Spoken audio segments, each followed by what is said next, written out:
I've been flipping pages since I could remember. 시청자 여러분 안녕하십니까. 287TV 앵커 김동환의 시선 지금부터 시작하겠습니다. 이제 더운 여름도 좀 지나가고 좀 선선한 계절이 시작되려고 하는 무렵에 있습니다. 장마 때문인지 그런지 몰라도 되게 시원한 상황인데요. 그간 여름 더웠을 때 우리가 아이스커피 굉장히 많이 찾았던 것 같습니다. 누군가와 만날 때도 코로나 이전 같았으면 커피숍에 모여서 단체로 회의하기도 하는 모습들을 많이 보였는데요. 이렇게 우리가 사랑하는 커피, 우리 어렸을 때까지만 해도 먹으면은 몸에 안 좋다고 먹지 말라 하고 커서는 열심히 먹게 되는 이런 커피에 대한 이야기를 좀 드리고자 합니다. 커피라는 거에 대한 역사를 우선 말씀드리고 싶은데요. 커피는 원래 에티오피아 지방에서 처음 원산으로 알려져 있습니다. 설화에 따르자면 이게 진짜 사실인지 아닌지 저도 잘 모르겠습니다. 에티오피아에 있던 목동이 양 풀고 놀다가 양들이 어떤 열매를 먹고 나서 잠도 안 자고 논다고 해서 그거를 보고 그 목동이 그걸 먹으니까 이거 몸에 좋다 이런 식으로 나왔는데요. 사실은 우리가 커피 빈이라고 해서 커피 콩이라고 알려졌는데 커피는 씨앗입니다. 그런 씨앗을 보통 에티오피아 유목, 그러니까 애초에 양치기들은 유목인 경우가 많은데요. 그 유목인들의 같은 경우에는 보통 식습관을 할 때 요즘에는 우리가 이렇게 물에 내려 먹지만 유목 민족들한테 물은 보통 귀한 경우가 많습니다. 그래서 보통 기름이나 그런 거에 있어서 뭉쳐서 먹거나 아니면 빵에 발라 먹는 경우가 많았다고 합니다. 그거를 나중에 되었더니 이게 그 양들이 콩을 먹고 논다 해서 그거를 물에서 볶아 먹게 됐다는 이야기가 있는데요. 사실은 조금 더 얘기하자면 볶는 이유는 그 가장 큰 이유는 그거였습니다. 외부 유출을 방지하기 위해서. 그러니까 우리가 보리차를 만들 때도 그 보리를 볶고 뭐 하다못해서 맥주를 만들 때도 흑맥주 만들 때 볶잖아요. 그런 것들은 볶고 나서는 그 뭐라 해야 되지? 이거를 좀 다시 재배할 수가 없도록 만들어줍니다. 그 재배할 수 없기 위한 목적으로서 로스팅이 시작됐다고 보는 게 좀 더 합리적이라 보고요. 이건 아무래도 설화적인 측면이 좀 강하지 않나라는 생각이 듭니다. 그 뒤에는 에티오피아 위쪽엔 이집트가 있고 이집트 옆에는 터키가 있습니다. 그럼 이집트는 옛날에 어느 나라였나라고 생각하면은 바로 오스만 투르크라는 이슬람 제국이 있었습니다. 과거 이슬람 제국 오스만 투르크 시절에 이 커피가 많이 확산되게 됐는데요. 확산된 배경도 참 인상 깊습니다. 우리가 보통 학창 시절 떠오르면 무슨 기억이 제일 먼저 나냐라고 했을 때는 공부하기 싫으니까 자자라면서 수업 시간에 퍼져 있는 모습들이 생각나곤 할 겁니다. 맞습니다. 그건 동서고금 옛날 지금이나 막론하고 똑같은데요. 그러면 과거의 예배 시간에도 되게 좋은 사람들이 많았는데 당시엔 예배 시간은 어떻게 보면 학교였습니다. 학교가 곧 예배당이고 뭐 그런 경우를 겸하는 경우가 많았었는데요. 거기서 좀 그만 좀 잘하고 해서 처음 시작했다고 합니다. 그런 이야기가 있고 그거를 바탕으로 그리고 이슬람 국가는 사실은 술을 금지되어 있지 않습니까? 술 대용품으로서 기호식품, 차와 같은 기호식품으로서 많이 됐는데요. 그때까지만 해도 약간 차를 약물 다리듯이 우리가 지금 약탕기 다리듯이 물을 달여서 먹었다는 이야기가 많습니다. 그리고 요즘에 우리가 알려진 모카도 역시도 모카 항구, 예멘에 있는 모카 항구에서, 왜냐하면 예멘에서 처음 도입됐거든요. 모카 항구에서 유통되는 커피를 부르는 말이 모카입니다. 그래서 모카 커피라는 표현도 쓰긴 하는데요. 요즘에는 초코향 나는 커피를 의미하긴 합니다. 아무튼 뭐 그걸 넘어서서 그렇게 처음 시작된 그 이슬람 제국에서 시작됐는데요. 처음에는 이 커피 자체가 그래서 아름아름 향신료 수입되듯이 유럽으로 가긴 했는데 유럽 입장에서는 그렇게 기호식품으로서 널리 알려지진 못했습니다. 일단은 다른 이유보다는 이슬람인들이 많이 좋아한다는 이유가 좀 컸던 것 같고요. 그리고 커피라는 것 자체가 나중에 아시겠지만 결국에는 커피도 굉장히 비싸게 됩니다. 홍차 우리 다구들이 보면은 굉장히 값비싼 경우가 많습니다. 예를 들자면은 차이나 본 차이나 같은 도자기, 도기류로 만들어서 하고요. 굉장히 비싸게 만든 경우도 많고 심지어 그러한 비싼 도자기들을 사용해서 쓰다 보니까 왜냐하면 유리보다는 도자기가 있으니까 왜 그러냐라고 하면은 그 차라는 것 자체가 굉장히 비쌌습니다. 왜냐하면은 중국에서 건너왔거든요. 인도에서 건너왔거든요. 인도에서 건너온 향신료도 얼마나 비쌌습니까? 마찬가지로 차도 굉장히 비싼데요. 그러다 보니까 차를 우려 먹는 수준이 검은색 물이 안 나올 정도로 우려 먹었다고 할 정도로 아껴 먹었는데 마찬가지로 이슬람 국가에서 유래한 커피 역시도 굉장히 비쌌을 거라고 보는 게 맞다고 생각합니다. 그렇게 비싼 상황에서 이렇게 되는 것들이 어떻게 유럽 퍼졌냐? 좀 우리가 비엔나 커피라는 것이랑 조금 연관이 있긴 합니다.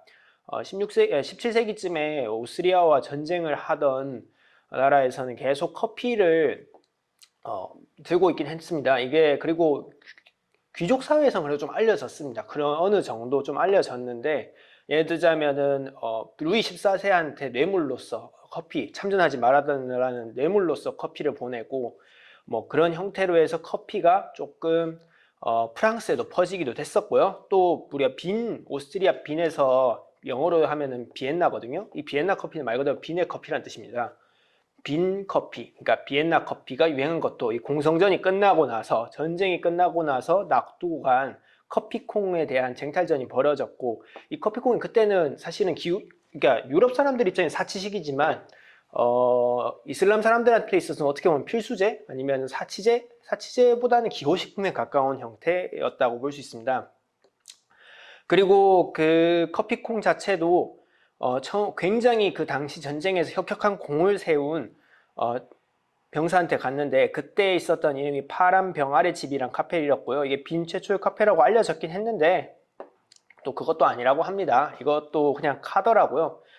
그냥 좀 더 말씀드리자면 빈이 조금 터키에 가깝고 그리고 지금은 오스트리아가 좀 작은 나라지만 당시는 오스트리아 제국이라는 거대한 나라의 수도였고 그 수도에서 유래한 커피라고 보는 게 좀 더 맞는다고 전 생각합니다. 이런 것들을 통해서 점차 아름아름 전쟁과 교역 이런 걸 통해서 계속 널리 알려지긴 했었는데요. 그리고 어쨌든 오스트리아에서 바로 옆에 보면은 오스만 제국이 있으니까 어떻게 보면 오스만 제국과 교류하면서 그만큼 바로 옆에 붙어있는 나라일수록 커피가 많으니까 빈의 커피가 좀 유명해졌다고 할 수 있습니다.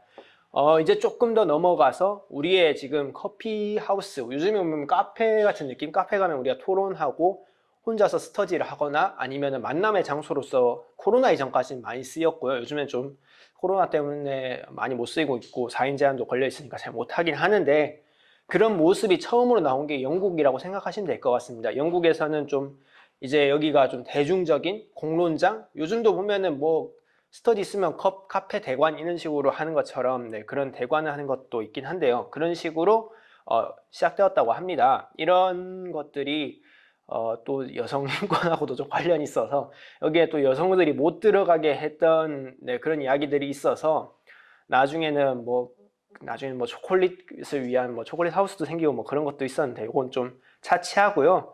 이렇게 해서 계속해서 카페를 통해서 활성화되고 사교장으로서 많이 활성화됐었는데요. 여전히 비싸긴 비쌌습니다. 홍차도 아까 말씀드렸다시피 비싸고요. 이것도 마찬가지로 비쌉니다.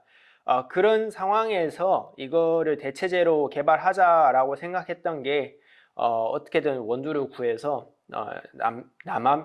남아메리카 대륙에서 이제 지배를 하기 시작했고요. 그리고 이렇게 좀 전 세계로 퍼져나갔는데 특히나도 여기에서 뭐 다양한 나라로 이제 퍼져나가는데 여전히 아직까지는 에스프레소가 아니라 여전히 타려 먹는 형태였습니다. 이렇게 외국인들이 굉장히 커피를 많이 즐겨 마시고 상류층의 문화로 이제 상류층에서부터 중상층까지 공유하는 티하우스적인 문화로 가고요. 이게 한국에도 건너옵니다. 커피 중독자로 가장 유명한 사람이 한국에 있죠. 바로 그 고종입니다. 우리 예전에 커피 이름으로는 가베라고 불렀는데 이게 커피를 그대로 음찬 단어입니다. 우리가 보통 보면은 가베라고 뭐 일본어로 써놓은 커피하우스들 보면은 그 한자가 쓰여 있을 겁니다. 그런 식으로 되게 많이 좋아했는데 이게 또 나중엔 또 암살 사건도 쓰이기도 합니다. 순종이 원래 황태자 시절에 김홍육 그러니까 커피 독약 사건이라고 해서 암살 미수 사건이라고 해서 커피에다 독약을 타서 먹이려고 했다라는 사건도 있었습니다. 원래는 고종은 그래도 미식가다 보니까 이거 맛을 차이를 느꼈다고 내가 먹던 커피 맛이랑 좀 달랐다고 하면서 차이를 마셨는데 순종은 이걸 다 마셔버려서 건강이 굉장히 안 좋아졌다고 합니다. 그렇게 역사가 흘렀고요. 이제 1930년쯤 되니까 이제는 에스프레소가 개발되게 됩니다. 에스프레소 자체는 원래는 달여 먹던 것들을 고압의 고온의 물로 빠르게 추출해낼 수 있도록 원래는 굉장히 오랜 시간 동안 달여 먹는 제품들이라면 좀 시간이 걸리잖아요. 그거를 대량 생산화, 대량 제품화한 것들이 이탈리아에서 개발됐고요. 이탈리아가 이게 에스프레소가 있으니까 에스프레소를 이탈리아 사람들이 굉장히 많이 미국으로 넘어갔습니다. 그때 넘어갈 때 같이 넘어갔는데 이거를 에스프레소만 먹으면은 맛이 별로니까 물에 좀 탔다 해서 아메리카노, 미국식 커피 이런 의미로 하는 커피들이 개발되어 있었던 것도 맞습니다. 요게 조금 더 넘어가니까 요즘에는 우리가 2000년대 초반까지였죠. 아마 2000년대 초반까지만 해도 생각나던 것들은 믹스커피였습니다. 다방커피, 믹스커피, 자판기 커피, 캔커피 뭐 이런 표현들로 많이 쓰였는데 그때 유행하던 게 뭐 레츠비, 동서에서 만든 뭐였죠 이름이? 갑자기 생각이 안 나네. 네, 그런 것들이 되게 유행했던 걸로 기억하는데 이런 것들을 잘 조립해보면 원래는 원두 예전에 미국 같은 경우에서는 그렇게 스푼으로 떠서 두 스푼 그러니까 딱 옛날 이야기라서 저도 정확히 이걸 잘 모르기는 하는데 다방 커피는 보통 우리가 아는 믹스 커피가 아닙니다. 그러니까 맥심이 아니라고요. 맥심이 아니라 이게 스푼 맥심은 원래 다방 커피 레시피를 말 그대로 하나의 스틱 안에 다 넣어 놓은 거고 다방에서는 뭐 설탕 몇 스푼, 커피 몇 스푼, 프림 몇 스푼 이런 식으로 개인의 맞춤형으로 될 수 있도록 해놨습니다. 그러니까 아까 말했다시피 에스프레소 기계가 필요한 상황이거든요. 에스프레소로 빨리 내려보내기 위해서는 그거를 좀 더 편의성을 하고 뜨거운 물만 있으면 만들 수 있도록 만든 게 우리가 아는 네슬레 커피들 이런 것들 뭐 가루로 된 커피 있잖아요. 가루로 커피만 있고 또 설탕 옆에 있고 각설탕 있고 뭐 프리마 있고 이런 식으로 된 커피들이 많이 유행했었는데요. 그러다가 우리 전 세계에서 최초로 한국에서 제 기억이 맞으면은 동서 커피에서 제가 알기로는 인스턴트 커피를 하나의 스틱 형태로 만들었습니다. 그래서 하나로 싹 집어넣고 물만 살짝 넣으면 돌돌돌 저으면은 한 번에 커피가 되는 형태로 해서 우리 사무실의 필수품이 되도록 되었습니다. 이런 커피들을 계속 마시고 사람들이 밥 먹고 난 식후땡으로 달달한 거 한 잔 먹는다는 느낌으로 커피를 마시게 됐고 뭐 담배 필 때도 한 잔씩 늘 가져고 다니는 형태로 굉장히 많이 대중화됐는데요. 그러다가 그 단맛에 이제는 좀 물리거나 아니면 좀 너무 개성을 찾지 못한 사람들이 원두 커피로 넘어가게 된 겁니다. 예전 같으면 저도 어렸을 때 무조건 믹스 커피 먹었을 텐데 나중에 되니까 그 아메리카노의 뜨거운 맛을 뭐 좀 거친 맛? 어떤 맛으로 해야 될까요? 이건 단맛이 없는 담백한 그 커피만의 맛을 느끼려고 고민하게 되었고 그러다 보니까 지금은 아메리카노가 굉장히 많이 유행하게 됐고요. 그 외에 사람들을 위해서 뭐 까라멜 마키아토라든지 카페 라떼라든지 뭐 바닐라 라떼 뭐 여기는 헤이즐넛 라떼 같이 다양한 형태의 라떼가 정말로 다양한 게 좀 바리에이션들이 생겨나기 시작했는데요. 우리가 잘 알다시피 2000년대 초반까지만 해도 스타벅스는 굉장히 생소했습니다. 그런 게 지금 10년, 20년만 지났는데 완전히 스타벅스도 이제는 별 재미없다 이러면서 정말로 게이샤 커피, 뭐 무슨 커피 하면서 굉장히 비싼 원두, 굉장히 싱글 오리진 원두, 뭐 특색 있는 원두, 뭐 신맛 나는 원두. 그 전까지만 그냥 쓴맛만 나던 게 신맛도 나고 단맛도 나고 고소한 맛도 나고 굉장히 다양한 형태로 바리에이션들이 생겨나기 시작했고요. 이제는 사람들이 어디 원산이냐, 어느 품종이냐까지 다 따지는 시대가 되어버렸습니다. 캔커피도 그렇게 나오고 있으니까 굉장히 다양한 시대가 됐고요. 이게 좀 역사의 이야기인데요. 사실 우리가 품종들이라고 하면은 사실 몇 종류는 없습니다. 그렇게 보통은 품종도 중요하지만 원산이 좀 더 중요하지 않나라는 생각도 많이 듭니다. 우리가 보면 뭐 아라비카라는 품종도 있고요. 그 로부스타라는 품종으로 보통 나누시고요. 우리가 보통 아는 것들이 두 개고요. 나머지는 리베리카 정도라고 하는데 뭐 솔직히 말씀드리면 아라비카, 로부스타만 아셔도 되고요. 로부스타는 보통 우리가 믹스커피에 많이 쓰인다라고 알려져 있고요. 보통은 그리고 나서 아라비카는 우리가 보통 아는 대로 아메리카노에 쓰인다는데 꼭 그렇진 않습니다. 이게 또 꼭 그렇냐? 그건 또 아니다라고 생각해 주시면 될 것 같고요. 품종은 보통 두 개로 나뉘고 세 개까지인데 뭐 디카페인 커피도 요즘에 있으니까 뭐 샤리에 같은 디카페인 커피도 있긴 한데 뭐 디카페인이라 하면 보통은 요즘에는 그냥 카페인 추출한 경우도 많습니다. 무수 카페인으로 만들어서 추출해가고 그냥 카페인 맛만 남겨놓는 것도 많고 그런 것도 있는데 그 외에 우리가 아는 뭐 케냐, 에, 게이샤 뭐 이런 것들은 대부분 블렌딩이거나 어떤 식으로 뭐 브라질에 있는 뭐를 섞어서 뭐 이걸 섞어서 어쩌고 저쩌고 해서 만든 블렌딩 커피거나 아니면은 싱글 오리진으로서 그냥 말 그대로 케냐 AA 같이 뭐 아니면은 뭐였죠? 뭐 아무튼 그런 것들을 좀 섞어서 만델링 지원 뭐 이런 것들을 좀 싱글 오리진으로 만들거나 한 건데, 이거는 아마 가셔서 커피숍 가셔서, 전문 커피숍 가셔서 좀 들으면서 할 수 있는 데들이 많거든요. 요즘엔 또 예전에는 그 술집, 그러니까 바텐더들이 있는 그 칵테일 바 같은 곳들을 가면은 싱글 몰트 바나 이런 것들을 가면 다 설명해 주시거든요. 이거는 카페 가셔서 한번 들어보시는 게 저보다는 훨씬 더 전문가 분들이시니까 한번 들어보면서 그 맛을 즐기는 재미를 느끼면 좋겠는데요. 이런 이야기들을 통해서 이게 좀 설명해 드리지만, 커피에 대해서는 우리가 결국에는 뗄 수 없는 요소지 않습니까? 우리가 살면서 좀 잠도 깨주고, 하루를 시작할 때도 한잔하고, 밥 먹고 나서도 한잔할 때도 있고, 아니면 야근하기 전에 한잔할 때도 있고 한데요. 사실 우리가 이 커피에서의 성분에서 그렇게 해준 성분은 카페인입니다. 카페인 자체가 커피에 들어있는 것이라는 표현인데요.